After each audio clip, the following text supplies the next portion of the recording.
Tonight's talk is consciousness, creativity, and the brain. And if you have a golf ball-sized consciousness, when you read a book, you'll have a golf ball-sized understanding. When you look out, a golf ball-sized awareness. And when you wake up in the morning, a golf ball-sized wakefulness. But if you could expand that consciousness, then you read the book, more understanding. You look out, more awareness, and when you wake up, more wakefulness. It's consciousness. And there's an ocean of pure, vibrant consciousness inside each one of us. And it's right at the source and base of mind, right at the source of thought, and it's also at the source of all matter. There is no matter as such.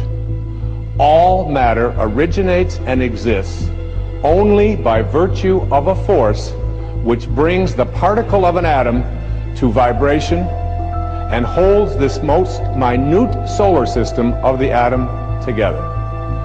We must assume behind this force the existence of a conscious and intelligent mind. This mind is the matrix of all matter. Matter seems like a good place to begin.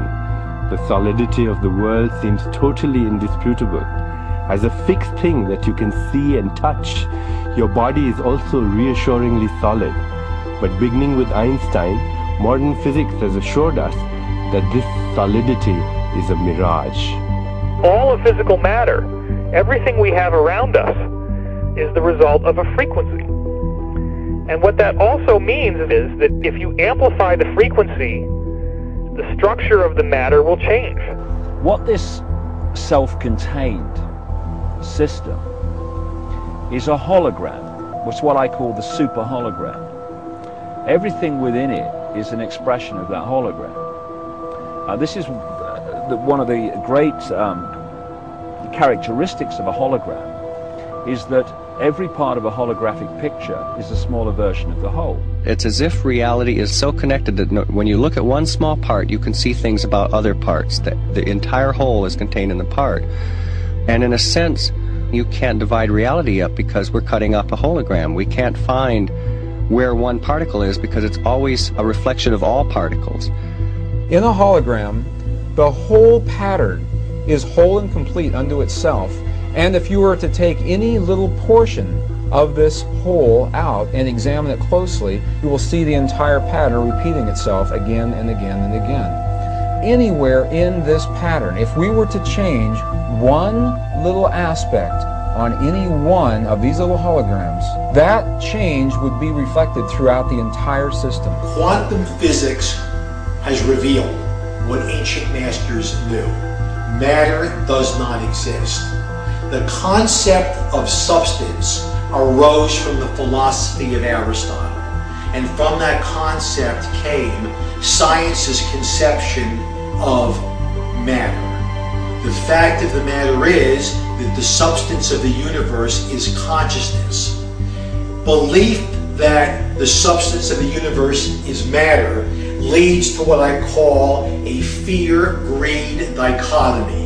As people in their quiet desperation attempt to accumulate as many material possessions and riches as possible.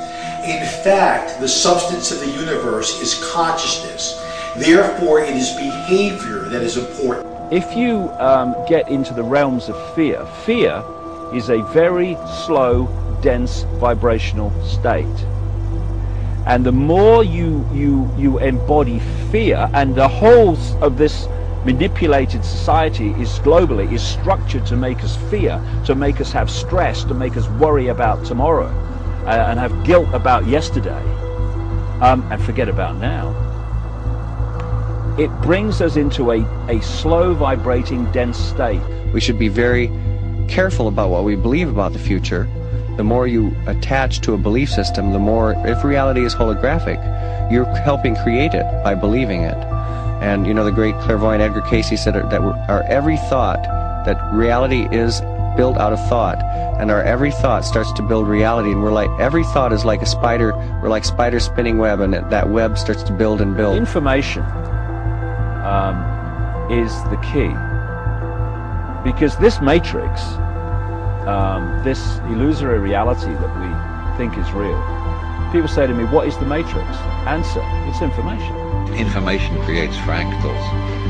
As information flow increases, the number of fractals, mathematically speaking, increase. This was demonstrated by a mathematician named Theodore Gordon. Fractals are unpredictable functions, so things are becoming more and more unpredictable. When you start getting into fractals and chaos theory, when you look at it in terms of a society, this is where it starts to cross over into the so-called Illuminati or the negative elite, the world leaders, with their philosophy of order out of chaos.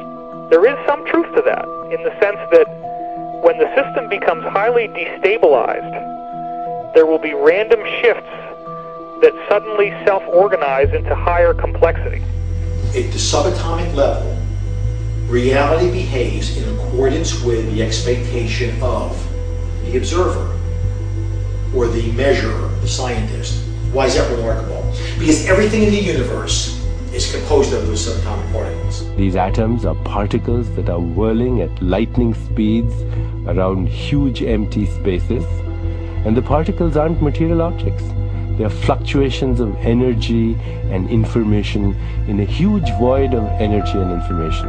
What the science now is showing is that when you can change the field that the atom is in, you change the atom. And we're made of those atoms.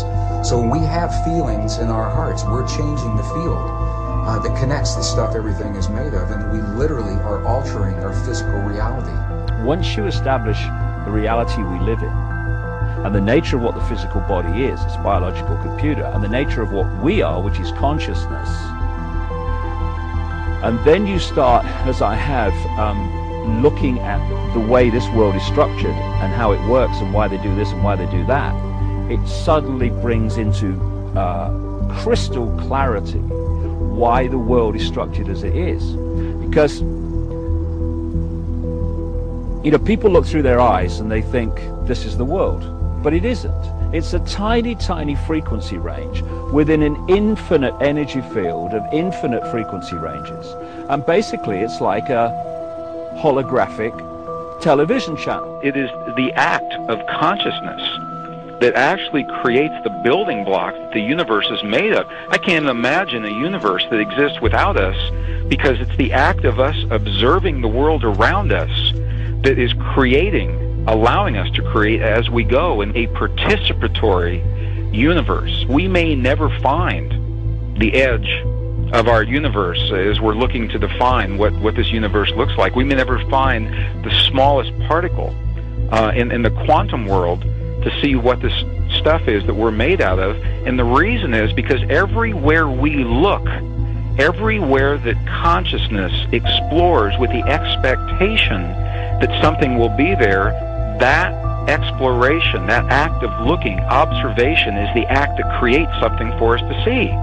That we are actually building this universe as we go. Consciousness is the programming language of the universe.